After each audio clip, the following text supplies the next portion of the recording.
Greetings, Metanthropes, and welcome to Meta Monday, episode 59. I'm your host and narrator, John, and as always, I am joined by our orchestrator, QP. Greetings, bro. How are you doing? Hello, everyone. Pretty good, John. Hope everyone is having a great start to their week, and we're definitely have some really cool stuff to show you today. It's gonna be a short and sweet development update from Legitamine Games, and John, let's kick this off. Shout out to MB, waiting for the show to start. Also, Spyrus and Udaba is with us. Greetings, folks. Greetings, Metanthropes. Today is all gonna be about presenting the amazing new module we have been working on for so long, and finally our alpha backers, supporters have already access to it, followed pretty soon, as we discussed in our last newsletter, by our beta access members, and then the rest of our Kickstarter backers, and then to the whole wide world. As you see, we already are already inside the Great Library of Alexandria, as seen in a 3D cutscene created by our very own and beloved collaborator, 2D Storyteller. And greetings, Bobota is here with us as well. Yeah, where should we start? Should we get right into the scenes, the journals? We have some opening messages with additional information on the chat here for those who have access to the modules, our alpha backers, with information what's entailed, what's coming soon. And we have scenes, actors, journals to showcase. I'm very, very excited about it. Yeah, this is the initial release for the Nether module. There are 2 more modules coming in the Anthology series, and this is the first release, which means that it's not final. We have a lot of improvements to the content coming in the next few months, but we feel that this first version is the one that captures what we feel the Anthology's products are about. There's tons of content within. So let's start by first saying that we're looking at a world that has imported the adventure. The new module also supports the new quick start method for creating a new world from scratch with all the content already preloaded. So this is kind of the experience you get. We have John, as you started, look at the journals. So why won't you take us into what's included in terms of the journal text that narrators can find? Yeah. To get introduced in this story. This is our very first journal. It's a how to use journal. It includes a table of contents, which has all the different chapters of the content. As you can see, you can click it and open them and check them one by one. The how to use basically includes, besides the table of content, how this fits into the greater product line of Metanthropes, how you can combine this particular module and book, once you have it in the printed form, with the other modules and products like the introductory and core, and also upcoming content like the omni-powered and other cool stuff in the narrator's handbook. Information about what you will find inside and how you can combine it with the other stuff, as I mentioned. And we have also an overview of the story. Let me make sure that's visible. Let me minimize this one. This one right over here. Let's talk about the story. Give us an overview of the overview of what is Nether. Yeah, so Nether is about descending into history, into memory, into myth, into metaphysical truths some of them best not discovered. It's about immortality, death. It's about sanity, fractured minds of immortal beings, and the darkest chambers of one's soul.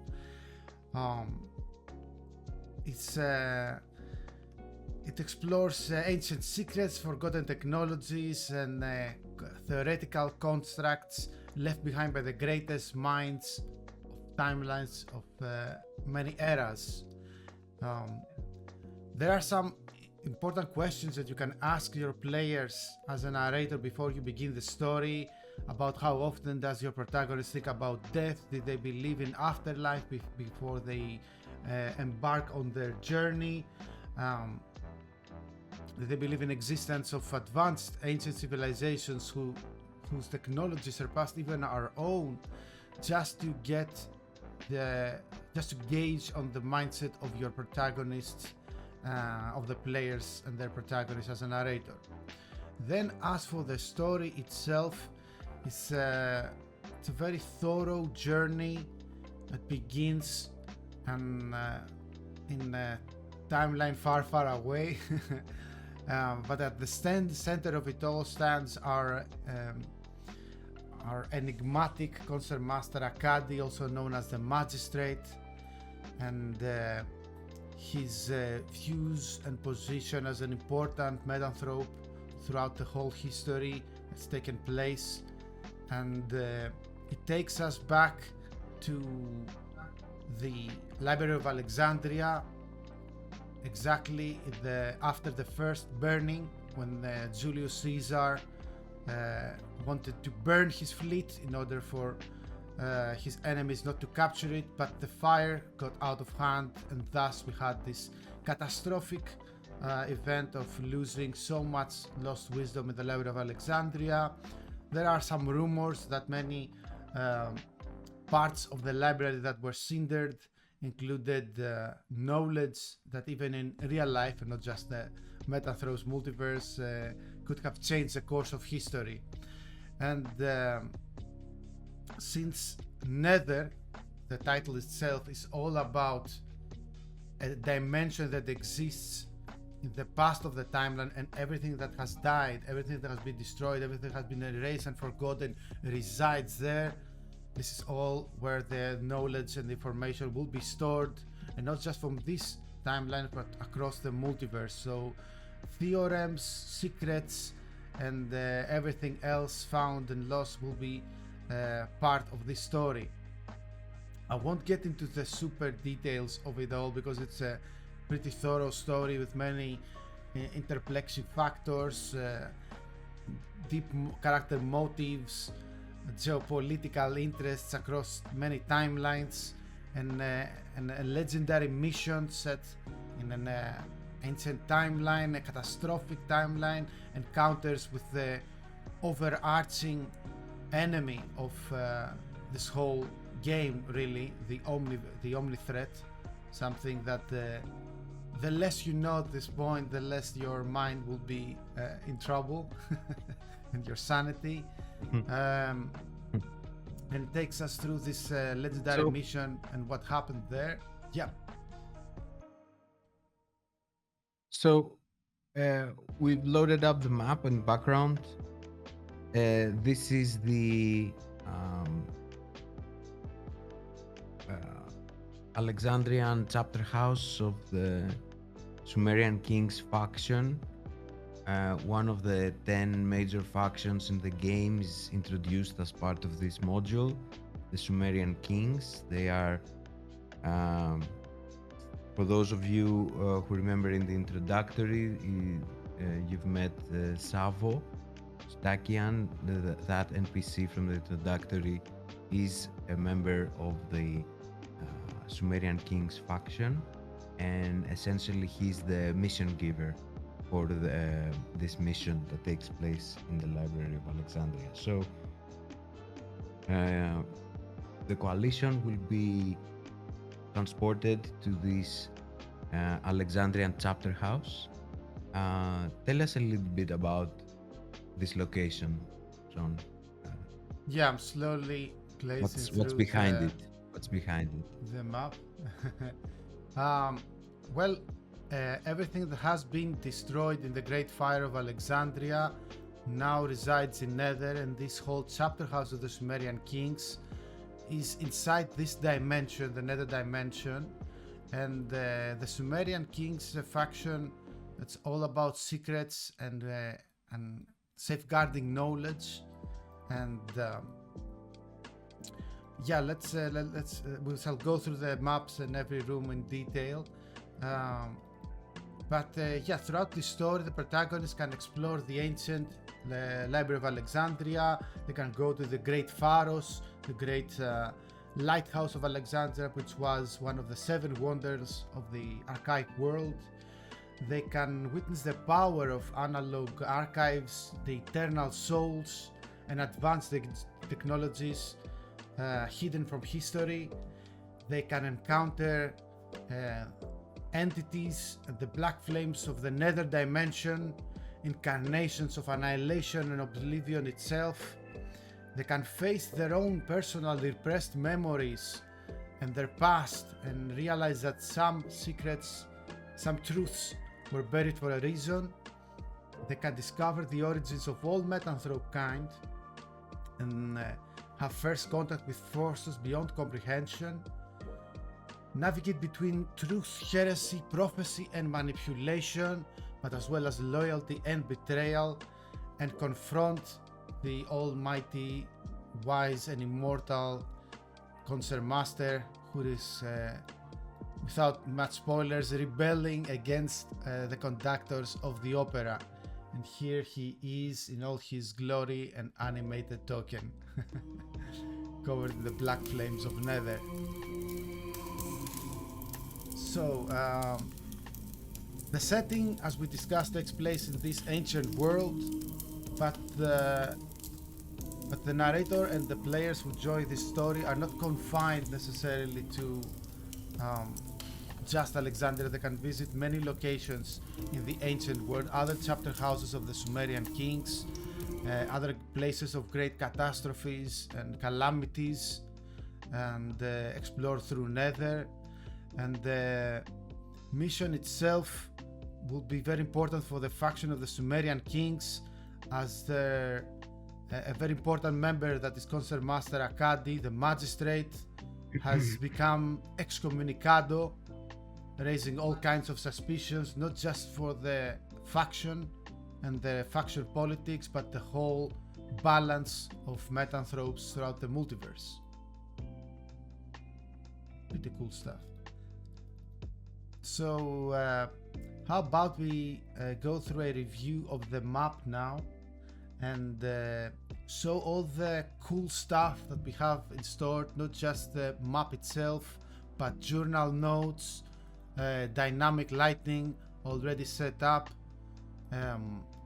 lighting based on the environments, and event ambient sounds that can be heard, and soundscapes throughout your exploration of this great journey. So Yeah, as we you took can see here, our time to make sure that we deliver that immersive atmosphere of being in a lost, forgotten library, and there are some unique inventions and other places of interest on this map. I'm not gonna spoil the content and the story, but all the alpha backers have already received the module, so we're waiting to hear on their feedback, and soon we will be releasing it to the rest of the backers. By that time, we also want to include some additional game mechanics, like the dimensional effects and so on. But currently, we have the vast majority of the content, the story, the journals and all that.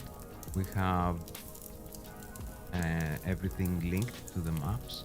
So as you're exploring the map and learning the story, you can click on the little icons there. Yeah, this that will icon open the- is the chapter house entrance, and if you click on it, it will open the exact scene where this location is included, with descriptions and narrator guidelines of what could entail here. Now, it's very important to note, as we said many times before, that this is not just a pre-made story that you have to railroad scene 1, 2, 3, and then an ending.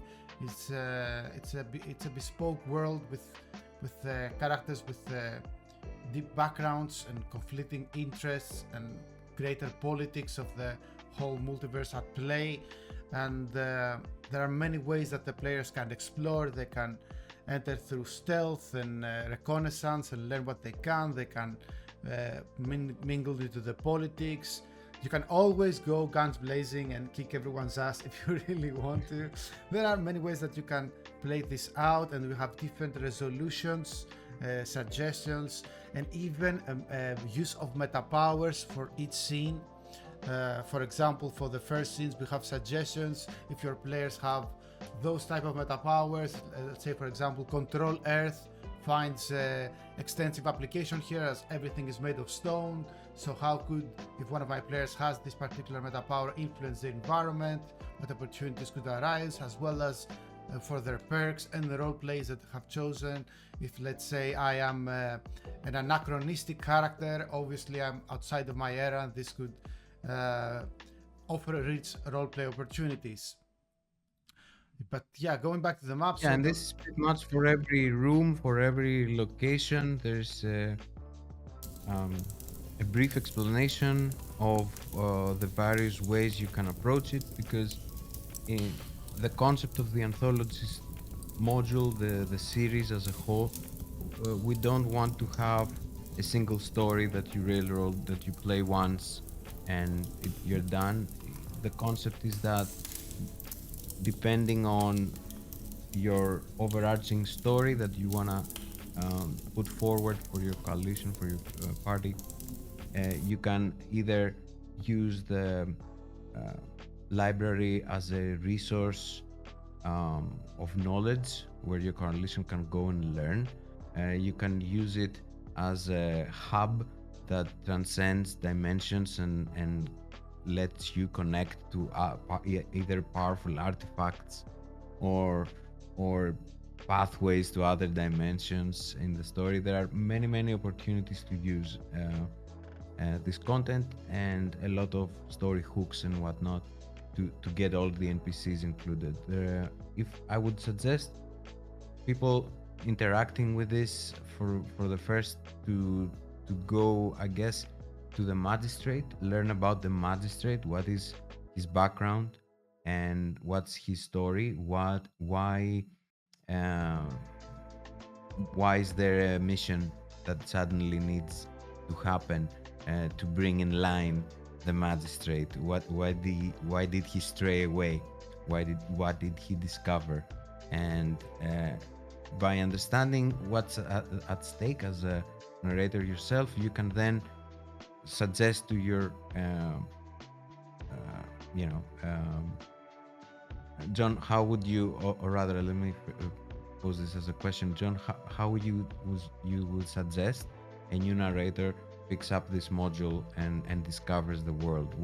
After reading about the magistrate and the mission, how would you get someone introduced to the characters? Because besides the story and the content and the locations, there are also many characters here. So how would you go about introducing them?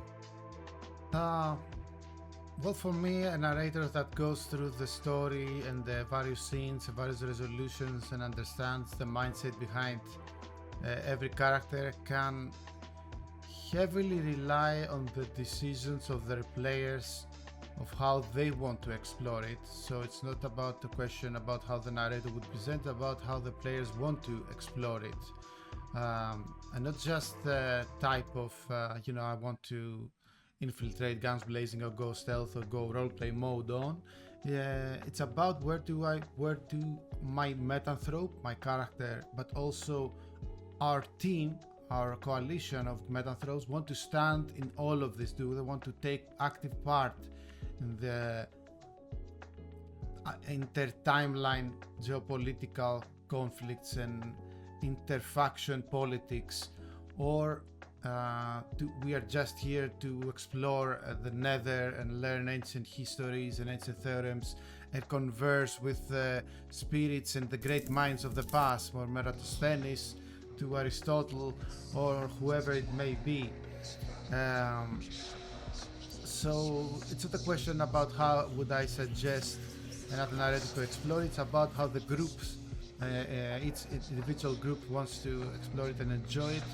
So I would suggest absolute freedom, since we can provide it, you know. Definitely our players should be able to enjoy it. I wanted to get back into, without revealing too much of the story now, I would like to, for everyone to enjoy it themselves, to go through all the technical stuff that we have to show them. Starting from visual and audio cool stuff. I brought a token over here just to show them. I'm not entirely particularly sure if they are able to hear the sounds that this map produces, or they just hear the music. Well, first off, let's make sure that you have your environmental slider set to maximum, and yeah, now it is. That should So, give. in theory, Of course, they you know, could hear the audio cracking and subtle sounds. effects like ambient effects really get compressed on live streams and whatnot. It doesn't really do justice. Right, right. But they are designed to be heard. You know, when you're playing a session, you're wearing your headset, and you have positional audio, so that as you walk through the map, you can hear the braziers to your left, to your right. Yeah, that's what I wanted to. I'm not sure if the audience right now will be able to hear it, but the closer you go to this brazier, for example, the louder the sound becomes. And over here, the sound is muffled, and now it's louder and louder, and I guess will be very loud if I step into the fire. So goes with my token.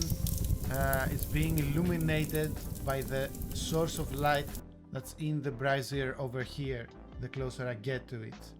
So besides our dynamic walls that are already set, we have audio and visual you know, assets, props, not props, like everything's set up already for you to enjoy and discover. So I will go through like a character going through without being able to see everything top-down version. Already we see have a locked door. Someone is over here, doesn't want to be found, but you can open a door and see what's going on. Speaking over of here. doors, it's the assets of the doors and the sounds are not yet included. This will be available in a later release. But yeah, John, I don't think there's a lot of point in you bugging a token through the map, through the whole map. I think that it's best that players, you know, discover it as they get to experience it themselves, because the audio is not gonna really come forward, you know, in this medium. So yeah. But just another I guess here. we can talk a little bit about the characters. Yeah, about the map maybe first. module. Beyond the entrance itself, we have some secret corridors. We have a room like that's the cells, like the chambers of the members of the Sumerian faction and the guests. This is where might the players spend a night or two, or maybe an eternity. Who knows?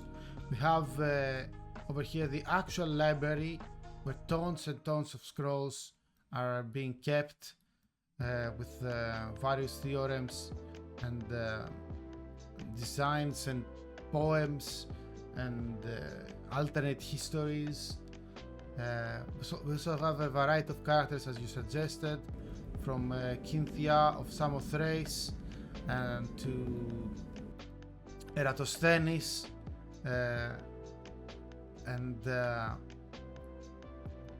Obviously, these locations that we have chosen for the characters can change. You can introduce them wherever you want as a narrator, depending on the actions of the players.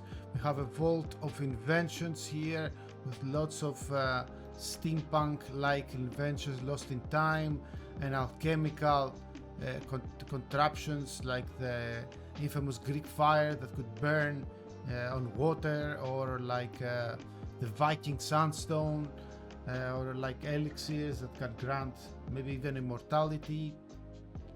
And we have this very cool room over here where this is called the cauldron, and it's actually an open portal that it connects to the deeper layers of the nether dimension that the players can go through, but it can also draw the attention of extra dimensional beings that can pass through that and visit the chapter house.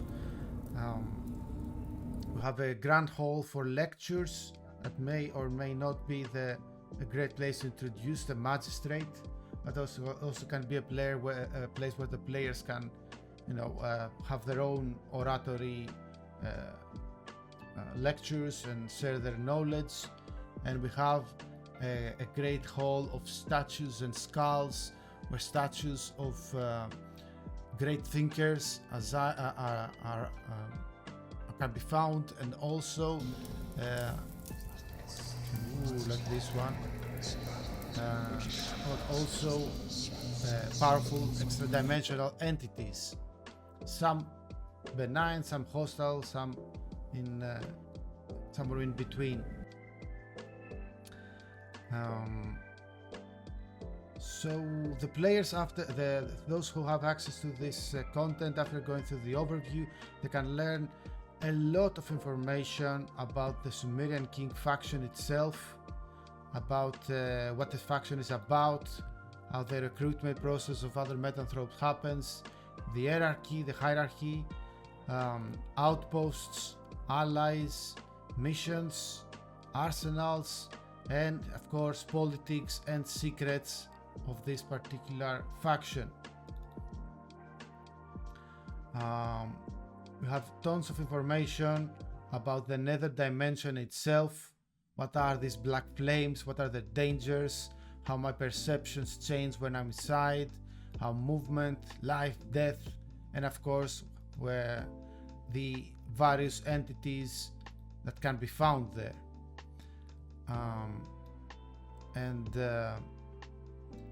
Items, locations, and even more secrets. And just going through everything, we talked about the locations, but this is not all, of course. We have another location that we can show. How about we change map, just to change the scenery to the secondary map that we have,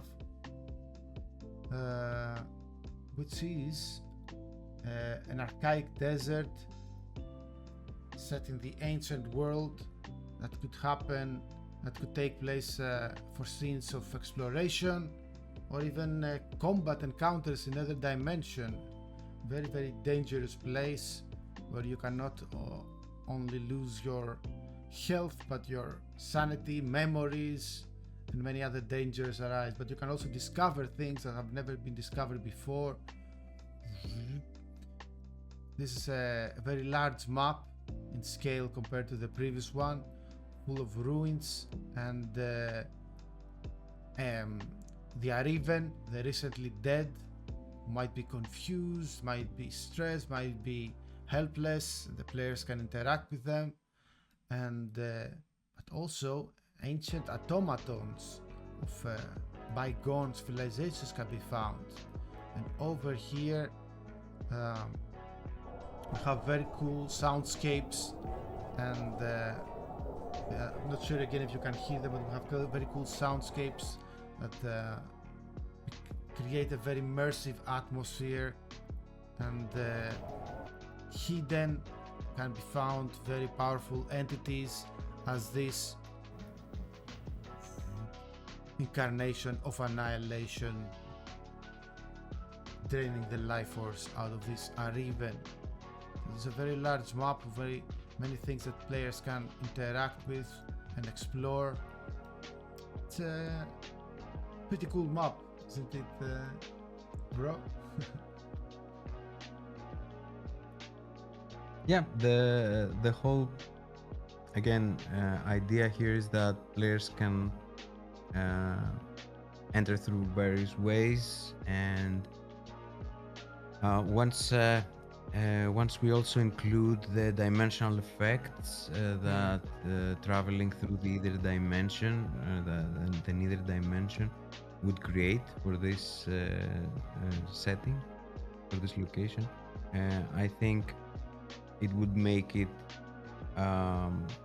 one way we've played around with this scene is following the magistrate as when the coalition meet the magistrate, one of the paths that they can choose to go is to follow him, and he will take them through this map, following a certain path, while he's exposing a lot of the background behind the Sumerian King's faction, the Prime Timeline, and all those other cool story elements. And I feel that this is really cool to pull this off, and we are playtesting ourselves with the final assets, the final sounds, everything, with the closed alpha team of playtesters and friends. And the idea is that we're gonna polish those interactions. We're gonna create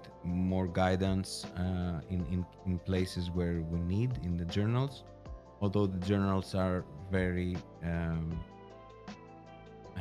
what's the word, we feel they're very complete in terms of content and alternative paths and different directions you can you and your coalition can players can choose to take things. So we feel that it's actually a very cool addition to your collection. And I wanted to also mention about, since we are in the locations, that for each different location that we have coalition opportunities, and not just the Library of Alexander the Desert. We also suggest additional locations that the narrator can take them to through deserts and forgotten battlefields, but also Delphi, Ephesus, and various other temples of importance that players can find other chapter houses, meet more NPCs, and delve deeper into the greatest setting of this mission, and not just in one location. Following our locations, now I think we can get deep into our characters, because it's a very, very important part of this whole narrative. For each of our characters, starting with our beloved Concert Master, as you can see, the Concert Master's account, the background alone is very thorough. Of course, he's an immortal being who has lived for thousands and thousands of years, so it couldn't be just a couple of paragraphs of scores, and this is just to understand this character. We have portraits for whichever character has this portrait, which you can see this one definitely has, and description, more about their physical description and how to describe them to your players, and of course information about the roleplay to dig deep into their mindset. So we have our Concert Master Akkadi, who is like the epicenter of the story.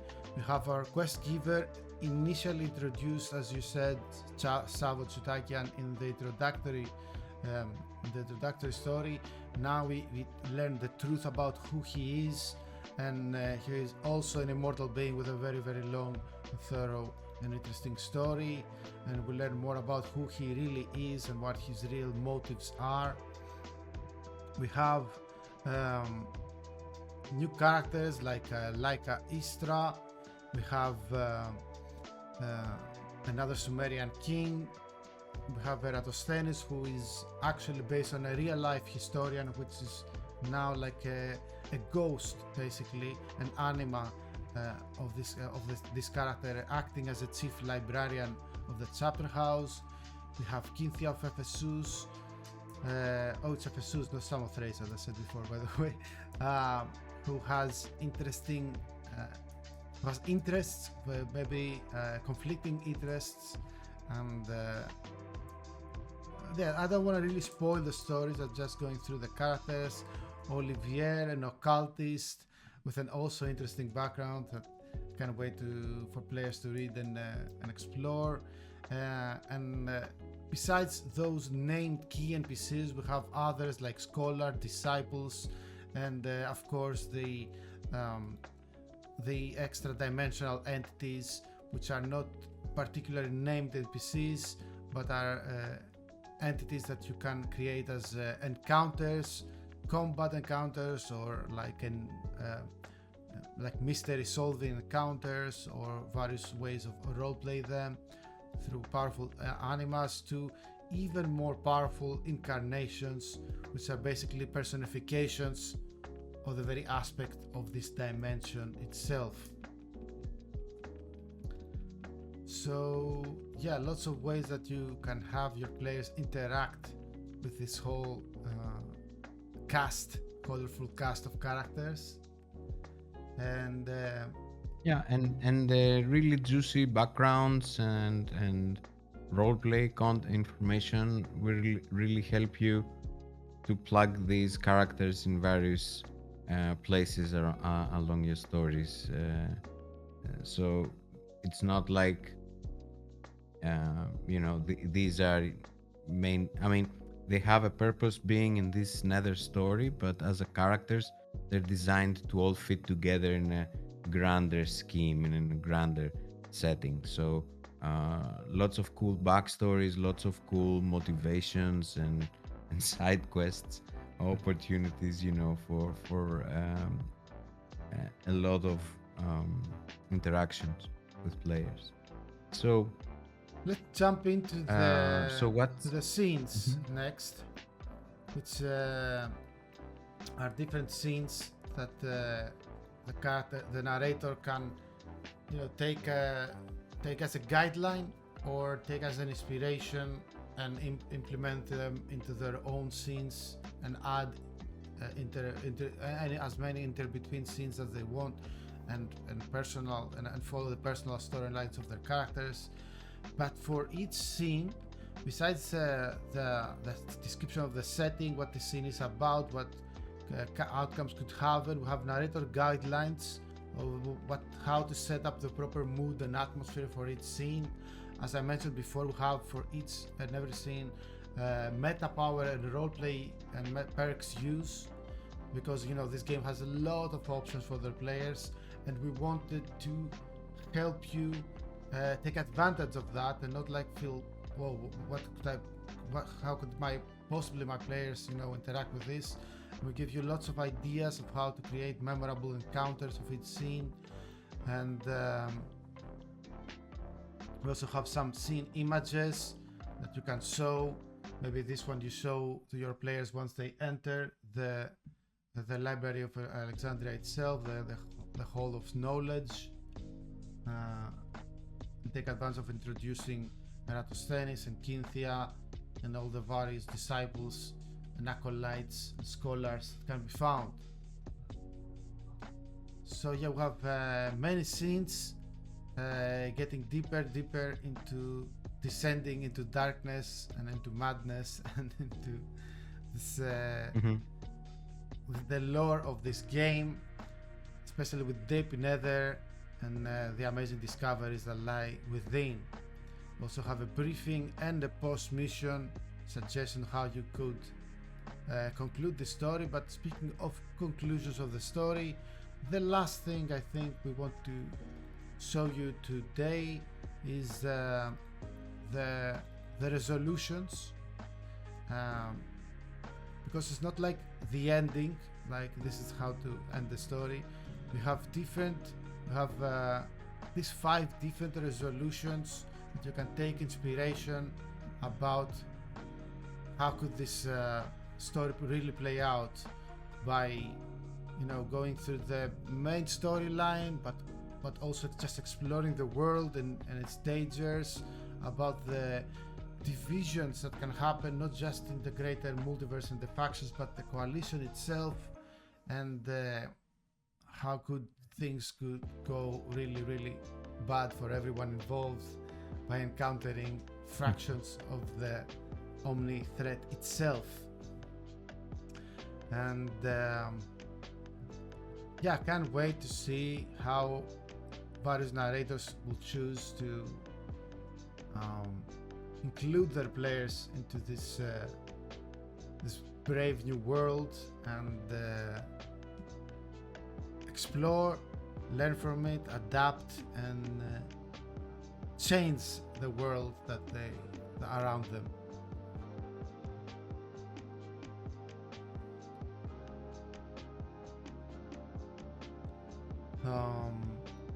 So yeah, I don't want to get in any more details. I think it was a nice, short and sweet presentation of what this module is about. Only just in its alpha version. There is a lot of policing, a lot of additional visual assets to include,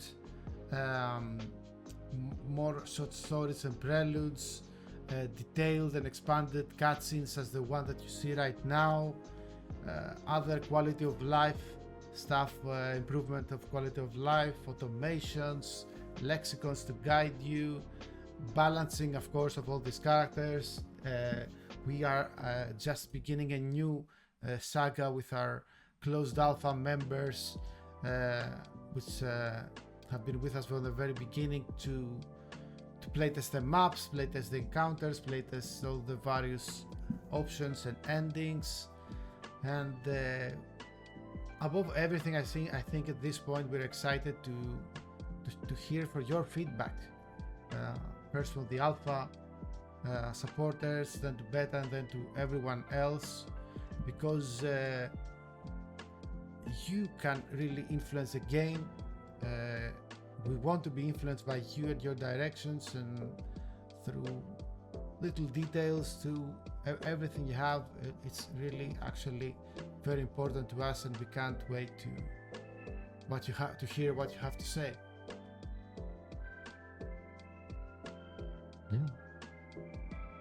Yeah, can't wait to hear your feedback. And this release also comes with a new update for the system. We polished the new UI we introduced in our previous release a few months ago. So there's a little bit, a better distinction among the various elements, buttons and all that. There's a new application that you can. This is again available for everyone that has Metanthropes, not just the Nether module, but it was something we wanted to use for ourselves while we're building this module. So John, if you want to click on the portrait, this new app essentially takes you to a new window with the new app v2, so you can have themes, black and white, light and dark. And the idea is that instead of having to manually browse through every folder that you might have images relevant for this particular actor, this app already shows you a list of all the assets that come with the game, and from all the various modules. So regardless of where they're stored, in which folder, if you're clicking on it, you will see all the modules that you have enabled brought neatly into one screen. And as you can see here, there is a very distinct design change between how the portraits for the actors appear for the Metanthropes Anthologies Nether module and how they appear for our previous introductory product. And the introductory product is going to get all these portraits remastered. So when this thing updates in the near future, we're gonna have cool looking portraits for all characters that are introduced with this module. Some of them are currently using multiple of the same image, but soon we will have distinct images for all the actors in this module. And of course, this app will also work with the additional anthologies modules. So once you get all of them, you will be able to select when clicking on a Metanthrope, for example, actor, you're gonna see all the human and Metanthrope portraits that are available for you to pick from. And when you click on an artificial actor, you're gonna see all the artificial portraits and so on and so forth. And this app also supports you in this at least test release. It's not out yet, this feature, but what John has on the screen is you can easily select to configure this actor with a wildcard token, and it will allow you to edit some information in regards to what configuration you want to have for their naming. So you can choose any of these options in addition to that. And when you select an image, it will automatically apply the wildcard properties. So that's saving you a bunch of clicks that you wouldn't typically have to do within the Foundry UI, and kind of brings everything neatly into one place. And of course, we can't wait to hear your feedback and what else would you like to see this app do to help you set up actors faster and pick images, and set up an actor. So this is part of this release. Again, this is available now for everyone. The wildcard tokens will be added very soon, probably in the next week or so. We're gonna make another updated release, and we're off to continue the work on the Astral module that comes next. Astral is next. And the data models and the actors that come after that for the core, after we were done with the anthologies. So, but yeah, we get some sidetracked. We get some of the core things that we want as part of the functionality of these modules. So we're pushing the line, as they say, across the line. We're doing the side quests, not just the main quest. We're doing all the side quests ourselves. Yeah. There's a lot of questing happening. All right. It was good being back, being able to communicate with you. Thank you to everyone joining us on chat. Shout out to those that were gonna watch it later via our Patreon or YouTube page. Shout out to MP, who told us gonna watch it on later time. We can't wait to you to follow us in the next chapter of Metanthropes, which is gonna be Metanthropes Anthologies Astral. But that's it all for today's presentation of Metanthropes Anthologies Nether. Thank you everyone for watching, and as always, stay legit and stay meta.